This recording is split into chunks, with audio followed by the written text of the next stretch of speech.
आंबेडकरांचा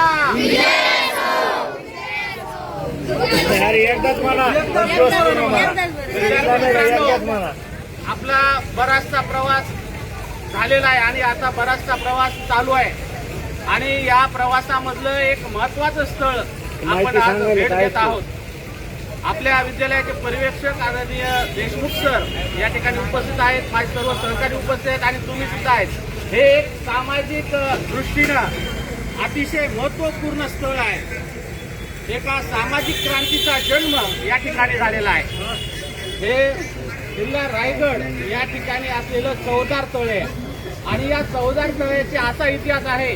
इथलच्या पाण्याला डॉक्टर बाबासाहेब आंबेडकरांनी स्पर्श केला आणि अस्पृश्य समाजाला हा जे तळ मुक्त नव्हतं, पाणी घेण्यासाठी उघडं नव्हतं, तर तो सामाजिक क्रांती करण्याचा एक पाऊल शांततेच्या मार्गाने डॉक्टर बाबासाहेब आंबेडकरांनी केलेलं हे ठिकाण आहे आणि या ऐतिहासिक स्थळाला आपण आज भेट देत आहोत.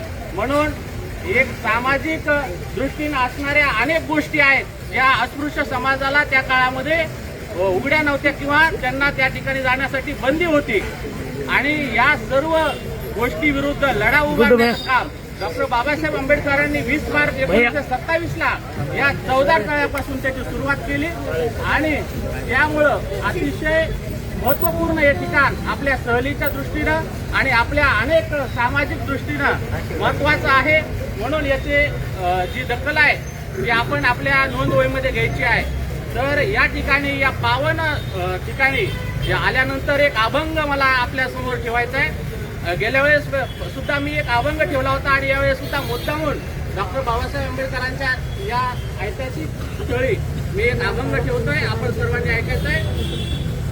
असावे असे हे आपले जगणे, असावे असे आपले जगणे, चंदन झिजणे पाहुनिया, नको कुणी थोर नको कुणी सान, संविधान गाणं मुखी ठेवू. नको कुणी थोर नको कुणी सान, संविधान गाणं मुखी ठेवू. गंजलो असतो परीस जन्मला, गंजलो असतो परीस जन्मला, पुनर्जन्म झाला हर्ष नवा, पुनर्जन्म झाला हर्ष नवा.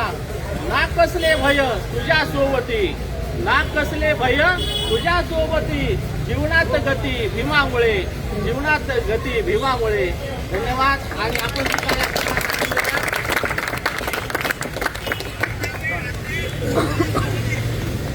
बोला देशमुख सर या 2 मिनिटं आपल्या सर्वांच्या आता आपण प्रत्येक जण